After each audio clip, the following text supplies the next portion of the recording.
বাংলাদেশে যারা সেলিব্রিটি নেতা তাদের কথা সবাই শুনে, সাধারণ মানুষের কথা শোনার মতো কেউ নাই। তারা হাজারটা কথা বলতে চাইলেও এগুলো শোনার কারো কাছে টাইম থাকে না। এই জন্যই আমাদের আজকে এই অবস্থা। এই যে এয়ারপোর্টের যে এই অবস্থাটা, এগুলা যে প্রবাসীর সাথে করতেছে, এই দোষটা কার? এটা তো সাধারণ মানুষের দোষ, প্রবাসীর দোষ।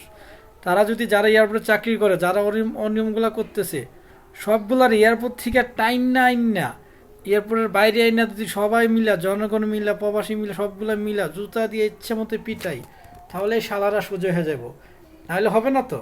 একা যদি আপনি আন্দোলন করতে চান, কিছু করতে চান, আপনাকে মামলা দিবে, এটা করবে ওইটা করবে, আপনার জিনিস রেখে দিবে, এটা স্বাভাবিক।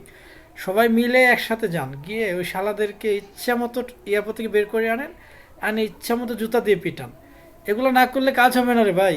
এগুলো ছাড়া এই দেশ কখনো আর সোজা হবে না। প্রতিটা সেক্টরে এগুলা করতে হবে। যেখানে এই যে অনিয়ম হচ্ছে, ঘুষ নিচ্ছে, এখন এই যে শেখ হাসিনা চলে গেছে, এখন আর বেশি বাড়ছে, দুর্নীতি চাঁদা সবগুলো বেশি বাড়ছে। এর জন্য এখান থেকে যেখানে ঘুষ নিবে, যেখানেই অনিয়ম হবে, জনগণ মিলে গিয়ে ইচ্ছা মতো পিটাইতে হইব। একা কিছু করা সম্ভব না। সবাই মিলেমিশে